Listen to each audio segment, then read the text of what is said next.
Breaking news చూస్తున్నాం. CM Revanth Reddy మాజీ speaker Pocharam Srinivas Reddy ఇంటికి వెళ్లారు. ఆయన కాంగ్రెస్ లోకి రావాలని ఆహ్వానించారు సీఎం రేవంత్ రెడ్డి. సీఎంతో పాటు మంత్రి పొంగులేటి కూడా పోచారం ఇంటికి వెళ్లారు.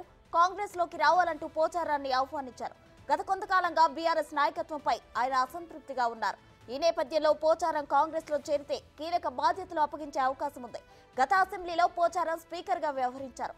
బాన్స్వాడ్ నుంచి 6 సార్లు ఎమ్మెల్యేగా గెలిచిన పోచారం చంద్రబాబు కేసీఆర్ ప్రభుత్వాల్లో మంత్రిగాను పనిచేశారు.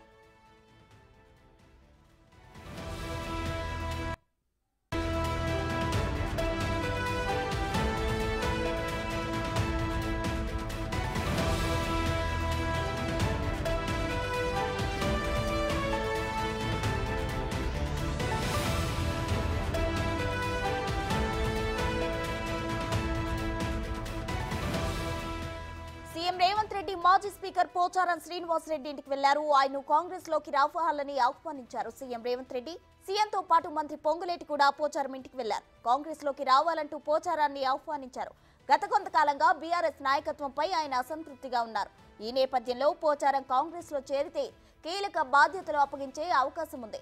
గత అసెంబ్లీలో పోచారం స్పీకర్ గా వ్యవహరించారు. బాన్స్వాడ్ నుంచి 6 సార్లు ఎమ్మెల్యేగా గెలిచిన పోచారం చంద్రబాబు కేసీఆర్ ప్రభుత్వాల్లో మంత్రిగాను పనిచేశారు.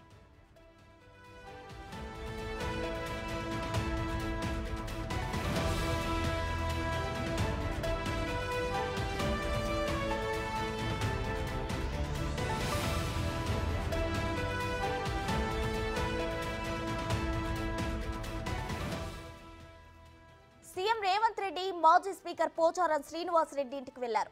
ఆయన కాంగ్రెస్ లోకి రావాలని ఆహ్వానించారు సీఎం రేవంత్ రెడ్డి.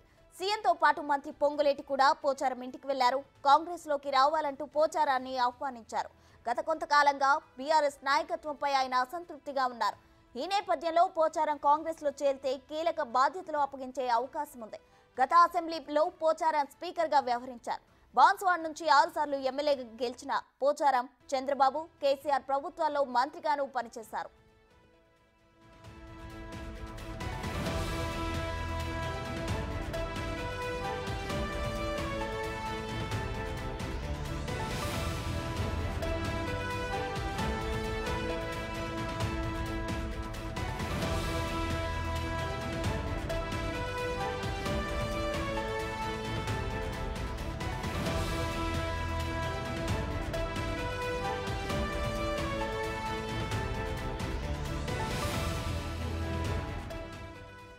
ఇదే అంశానికి సంబంధించి మరింత సమాచారం మా ప్రతినిధి సైదులు అందిస్తారు. సైదులు చెప్పండి, సీఎం రేవంత్ రెడ్డి మాజీ స్పీకర్ పోచారం శ్రీనివాస్ ఇంటికి వెళ్లడం జరిగింది. అయితే అతను కాంగ్రెస్ లో చేరితే కీలక బాధ్యతలు అప్పగిస్తారన్నారు. ఎటువంటి బాధ్యతలు అప్పగించే ఛాన్స్ ఉంది?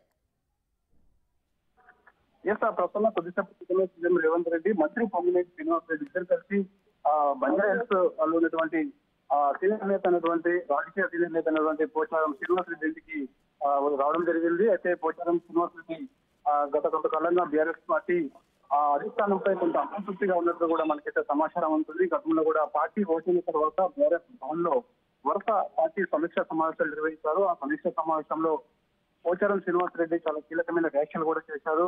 పార్టీ పక్షాలను తీరాల్సిందని చెప్పేసి కూడా తను చెప్పడం జరిగింది. ఎందుకంటే పార్టీ పక్షాలను చేసుకుంటే రానున్న రోజుల్లో పార్టీ భవిష్యత్తు చాలా క్లిష్టంగా మారుతుందని చెప్పేసి కూడా తనకు కీలక వ్యాఖ్యలు చేశారు. అప్పటి నుంచి ఇప్పటి వరకు కూడా పార్టీ అతను చేసిన వ్యాఖ్యలు ఏదైతే ఉన్నాయో ఆ వ్యాఖ్యలకు సంబంధించి ఇంతవరకు ఆ పార్టీ పక్షాలకు సంబంధించి ఏమాత్రం కూడా ఇటు కేసీఆర్ గానీ దృష్టి సారించలేదని చెప్పేసి కూడా తెలుస్తుంది. దానిలో భాగంగా అసంతృప్తిగా ఉన్నటువంటి పోచారం శ్రీనివాసరెడ్డి కాంగ్రెస్ లోకి వచ్చేందుకు అతను ప్రణాళికలు రచించారు. దానిలో భాగంగా ఈ రోజు సీఎం రేవంత్ రెడ్డి స్వయంగా